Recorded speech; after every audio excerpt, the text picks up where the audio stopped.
The Oak Island Mystery is a long-running story about hidden treasure and strange discoveries near Oak Island in Nova Scotia. People have been searching for treasure there since the 18th century. Some believe the treasure could be pirate loot, Shakespeare's writings, the Holy Grail, or the Ark of the Covenant, hidden by the Knights Templar.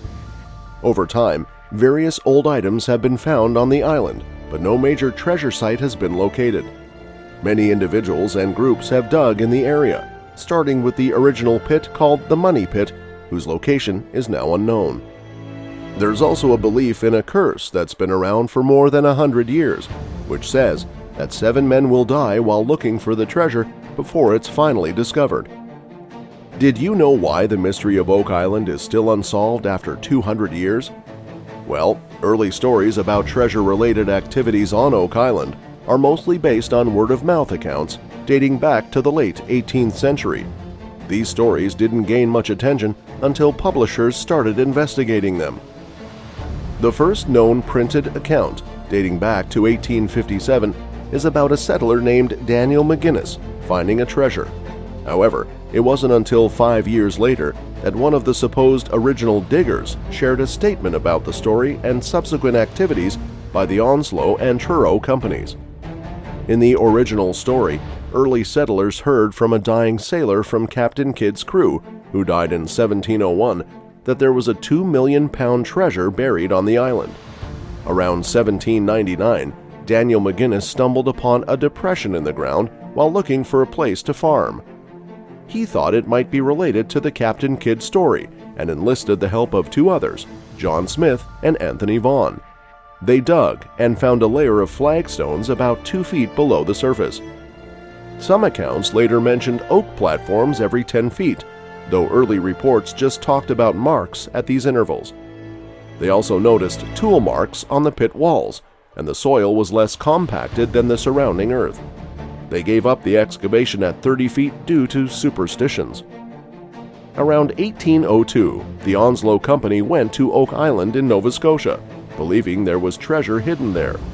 They dug down to about 90 feet and found layers of logs, charcoal, putty, and even a stone with symbols. But the pit flooded mysteriously with 60 feet of water, and they had to abandon it. The Truro Company, formed in 1849, tried to dig deeper, but it flooded again. They drilled boreholes and found a wooden platform, metal pieces, and coconut fiber.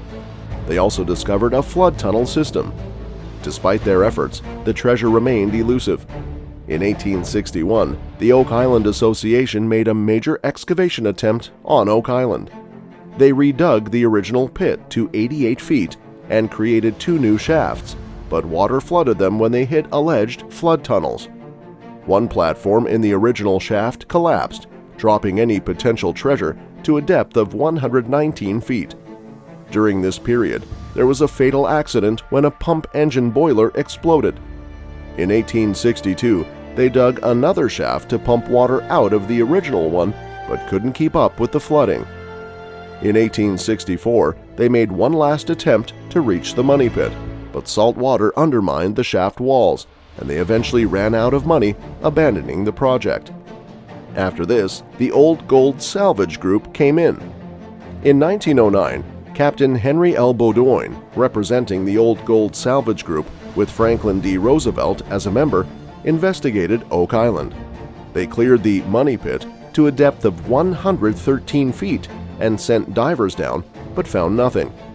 They also looked into drain tunnels and a ring bolt in Smith's Cove, but only found the remains of an 1850 cofferdam. Bowdoin examined a stone cipher in Halifax, but found no symbols, casting doubt on its authenticity. Ultimately, their search on Oak Island didn't yield any significant discoveries, and they left in November 1909. In 1928, a New York newspaper featured a story about Oak Island, catching the interest of William Chappell.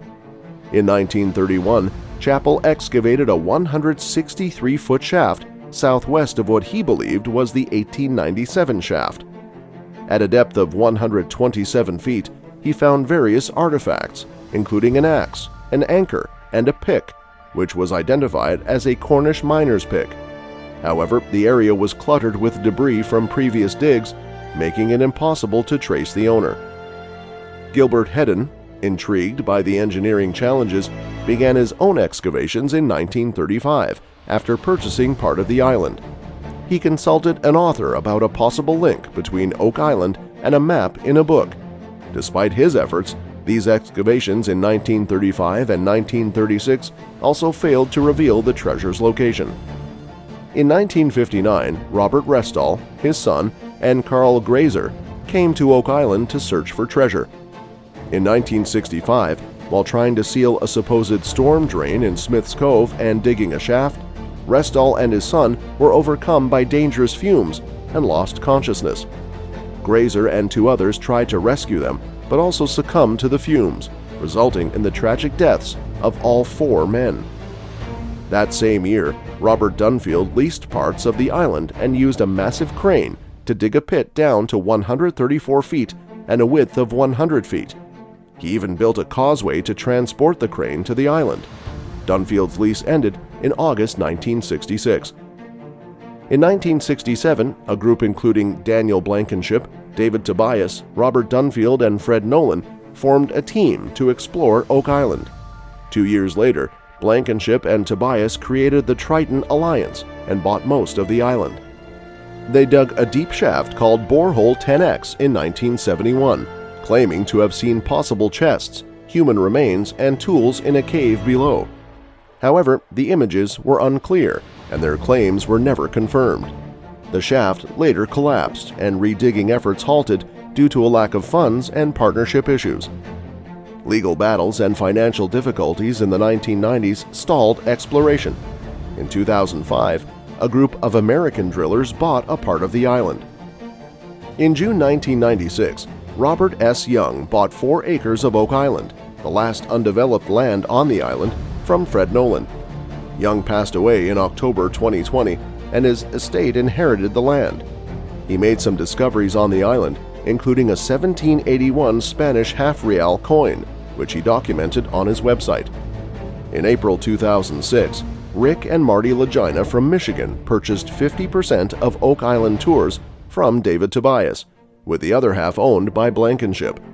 They partnered with Center Road Developments, Alan Kostruza, and Brian Urbach, who had bought Lot 25 from Tobias for $230,000 a year earlier. Together, they aimed to continue the quest for buried treasure on Oak Island. In July 2010, Blankenship and the team received a treasure trove license from Nova Scotia's government, allowing them to search for treasure until December 31, 2010. After that, a new Oak Island Treasure Act came into effect on January 1, 2011. This act permitted ongoing treasure hunting on the island with licenses issued by the Minister of Natural Resources.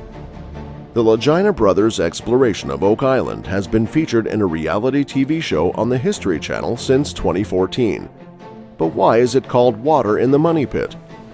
In 1862, the Onslow Company dug a deep pit on Oak Island, reaching a depth of 80 to 90 feet. However, they encountered a problem when the pit suddenly flooded with seawater up to the 33-foot level and they couldn't remove the water. Some believe there was a sophisticated drainage system leading from the ocean to the pit. Treasure hunters in 1851 claimed to find coconut fibers at Smith's Cove, suggesting that it might have been turned into a tunnel to let seawater into the pit. Samples were sent to the Smithsonian, which confirmed the fibers were indeed from coconuts. Although one expedition thought they found a stone-lined flood tunnel at 90 feet, geologist Robert Dunfield couldn't find evidence of it when he examined the pit's walls. In 1995, the Woods Hole Oceanographic Institution conducted a scientific study and found that the flooding was likely due to a natural interaction between the island's freshwater and tidal pressures, not a man-made tunnel. The reported drains at Smith's Cove were likely remnants of early salt works, unrelated to the pit's flooding.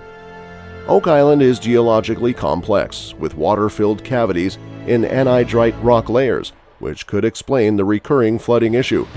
Bedrock lies deep beneath the pit area at 38 to 45 meters. And there you have it.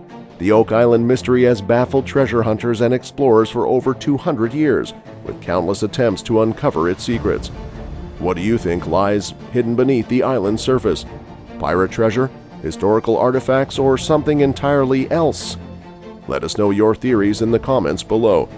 If you enjoyed this intriguing tale of Oak Island, don't forget to give it a thumbs up and subscribe for more videos.